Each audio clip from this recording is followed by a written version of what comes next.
Hello, and welcome to Positive Integrity, the training on learning to be more in integrity with yourself, with others, and in business. I'm Dr. Danita Morales Ramos from Assert Yourself Mindset Coaching and Counseling.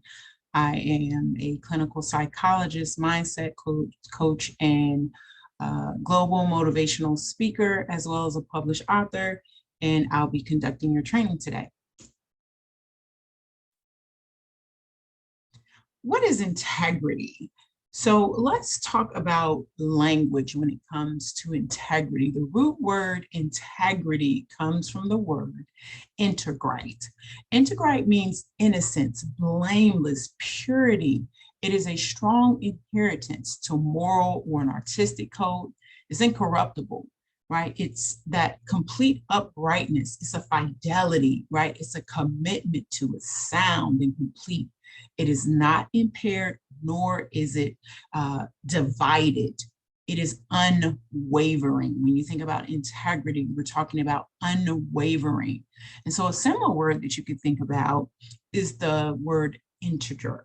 Integer, when you think about in school, right, is a whole number. It can be either positive or negative, but it's still a whole number. It is still complete. And so when we're thinking about integrity, we're talking about complete positive uprightness, or we're talking about complete negative discord and division, wavering. And so a fraction is the synonym of integer, right? It's a piece of, it's a portion, only doing part of, only committing to part of what you say. It is brokenness, it's partiality. That is, it's an unfair bias.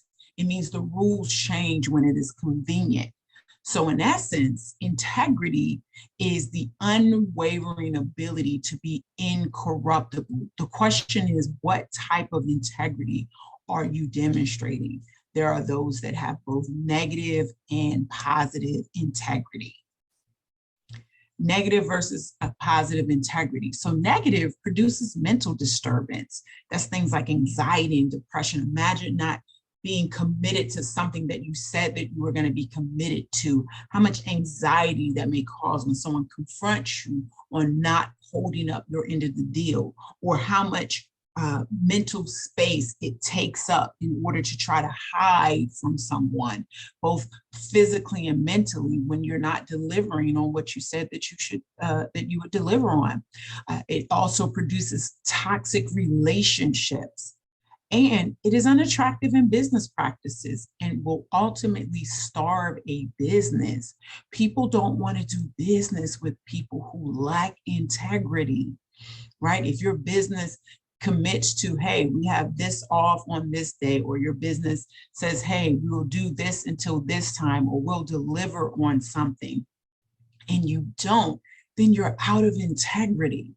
You're especially out of integrity if for whatever reason things happen and it doesn't come through as the way that you predicted it would, and you don't communicate that to your customer. That's negative integrity.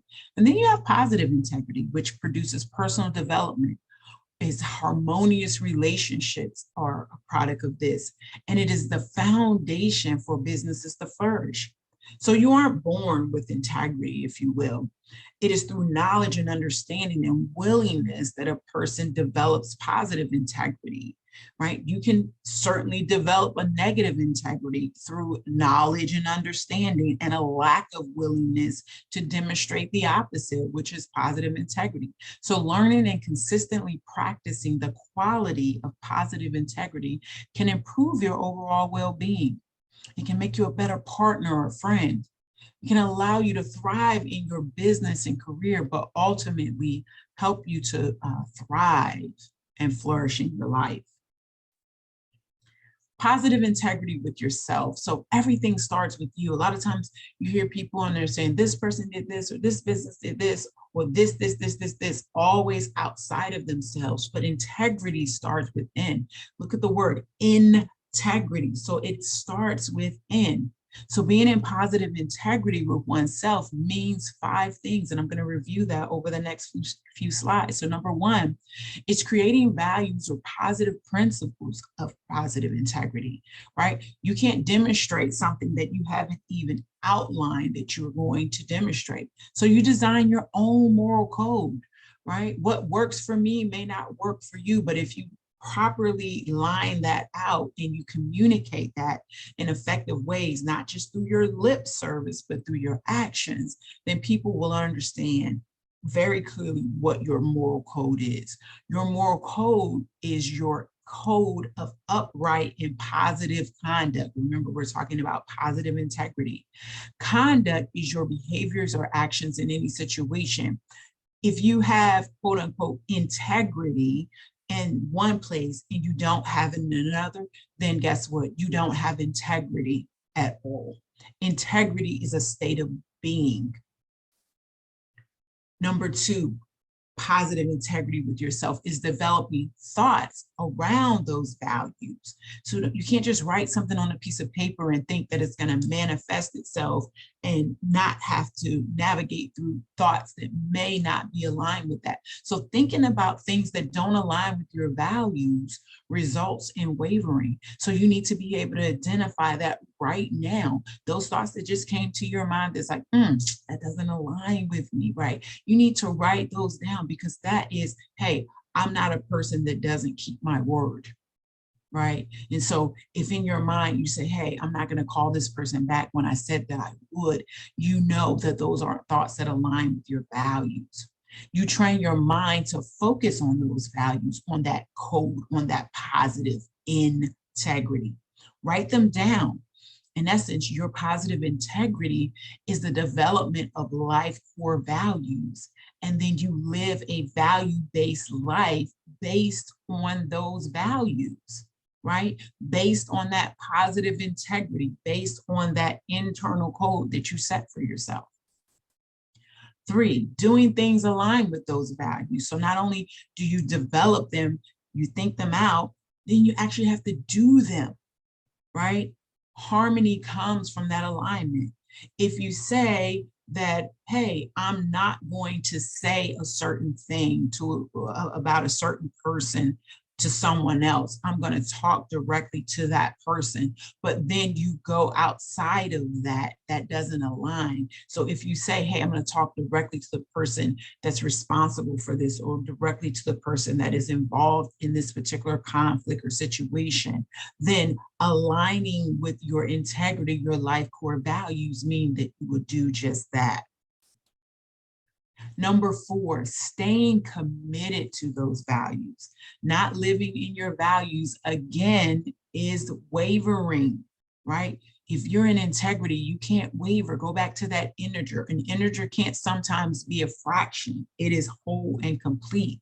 So be okay with saying no if it's not in integrity with your values. Just because someone's your friend, just because you're fond of someone, doesn't mean that you can change your core values, right? Your life core values, just for this one instance, and say that you're in integrity with yourself, because you're not.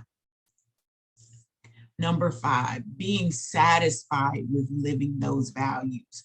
Your values shouldn't be based on what you will get or who you will impress. In other words, live out your values without expectations of anything from anyone else, except expecting yourself to hold to your own values. In other words, you're not looking for an attaboy or a pat on the back, because your attaboy and pat on the back is the harmony that you feel within for sticking true to who you were.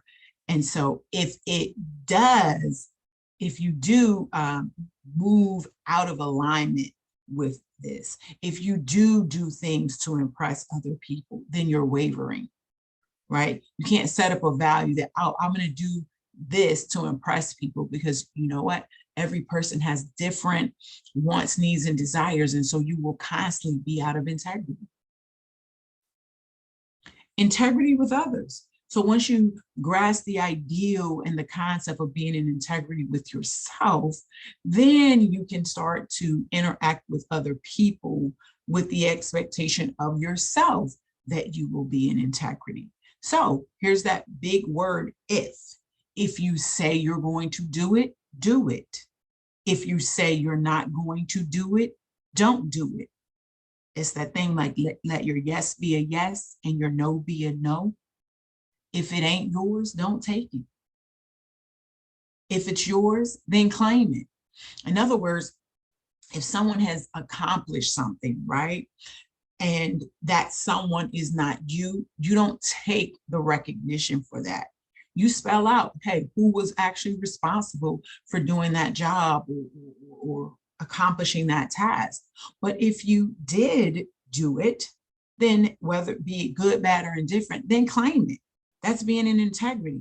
And that even goes with something as simple as taking a compliment. Sometimes people don't say, oh, you did a really good job. Oh, no, wasn't that big a deal? You know, right? That's not being in integrity with yourself. Although you're not expecting anything from someone, to deny when it is clear that you were the one that did something and someone is acknowledging you for it, then claim it, okay? So you did it, say you did it. You didn't do it, accept responsibility that you didn't get it done. You don't want or like something, tell the truth about it. Don't just say what people want to hear. If someone shares something with you, like I said a little bit earlier, in confidence, keep your mouth shut. If someone trusts you that much to share some information with you, and you know the character of this person, then respect not only that person, but respect yourself enough to be in integrity with that confidence. And furthermore, if you're not open to keeping something in confidence, then tell a person before they spill all of their, all of their vulnerability to you. If you're done with a relationship, then move on. That goes for partner relationships and business relationships. Don't just hang on to something just to save what they call saving face, because you're ultimately not. You're out of integrity. It's really that simple. Positive or negative integrity. It either is or it isn't. It either is positive integrity, if that's what your moral code is about, or it isn't. It's either negative integrity with the toxicity, right? With you being out of alignment and mental disturbance, or it isn't. And if you're experiencing any of those things, then you can bet your bottom dollar that you're not being in integrity with what your moral code is. Integrity in business. Ask yourself this: would I do business with me? Think about that now. Would I really do business with me? Think about when you go into restaurants, right? Are you a poor tipper? Are you rude to the wait staff? Are you rude to the store clerk, right? If you have that type of attitude, would I do business with me? If you're snappy and snooty with your clients or customers, or don't say thank you for your business, don't show them appreciation that out of all the businesses that are similar to yours, that they chose to do business with you, would you do business with you? If the answer is no, then you're out of integrity. Because if you wouldn't do business with you, then there's something within you that says, hey, this form of character is out of integrity of what I would expect from someone else. And so if you're expecting it from someone else, then ultimately at your core, you're expecting it from you. Your business moral code should be the same code you have for yourself and with other people. Should be the same. Maybe you word it a little different at your office to be more in line with whatever marketing strategy, but at its core, your moral code should be the same. It should transcend. Integrity should transcend in every area of your life. More on integrity in business. Look at this: do and hold, hold, do, hold. There's a theme here: do, hold, do, hold. Do and hold yourself accountable for your responsibility, right? Whatever is in your ballpark, do it and hold yourself accountable to get it done. Hold others in business accountable for theirs. This is called boundaries. Instead of trying to do everyone else's job, being out of integrity, right? Allow other people to do their job.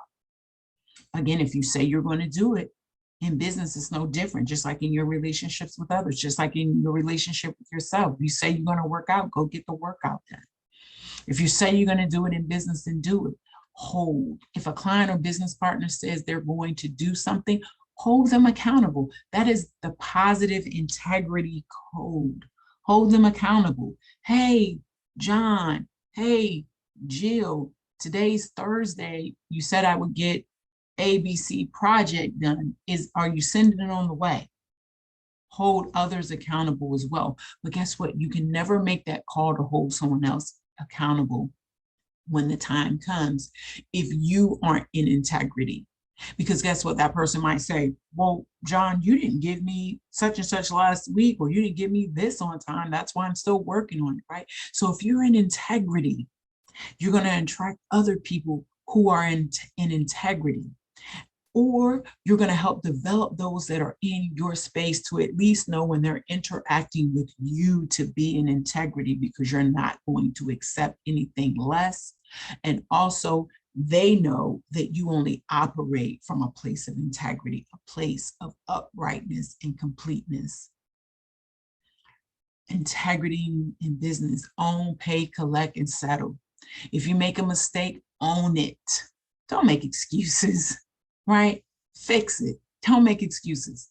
Excuses aren't going to solve your problem. You know what? Yeah, you're absolutely right. I totally forgot to get that over to you. I'm bringing it over right now. Just own it. Don't spend 30 minutes explaining all the time you got into traffic, all the challenges you ran into. If you said that you were going to do it, then do it. Make it right. Pay it. If you owe it, pay it. It's nothing worse. It is so out of integrity. If you're in business and you owe money and you're not paying your money or whatever your fee is, whether it's your time, your talent, or your currency, and you're not paying that, but then you're expecting your customers to pay you, the universe won't like that very much. Right? Your numbers will start going down. Why would you expect people to pay you if you don't pay other people? Collect. If you're owed, collect. Be in integrity. You're in business. Integrity is, there's a transaction. Business is transactional. Expect, right? Expect yourself to collect, right? Now, if that doesn't happen and you attempt to collect, then settle. If you can't collect, settle the debt by parting ways with positive energy. Don't allow people to just constantly stack up debt, okay? Because that's out of integrity with you. Because the business is a transaction, you guys have a contract, an agreement, whatever it is. It's no need to be out of integrity, having frustration, trying to constantly collect on a debt that is not going to be collected on. It's clear and it's obvious. You've already communicated. All the person wants to do is to continue to argue with you about the debt. Settle that debt by parting ways. And guess what? Then you will be in integrity and you can open yourself up to that positive energy, that positive integrity to be able to attract another client who will be in integrity, who will pay what they owe for whatever service or product that you're offering. In essence, positive integrity is a lifestyle. Positive integrity is about maintaining your positive, complete wholeness in all aspects of your life, first and foremost with yourself, with others, that's in your business and personal relationships, and then ultimately in business or career. Don't fall into the trap of wavering, because that's not positive integrity. Ultimately, living in positive integrity will create harmony in your life. Thank you for watching this brief training. For more tips on assertive living, you can follow me at Follow Dr. D on Assert Yourself on Instagram. And I'm Dr. D from Assert Yourself Mindset Coaching and Counseling.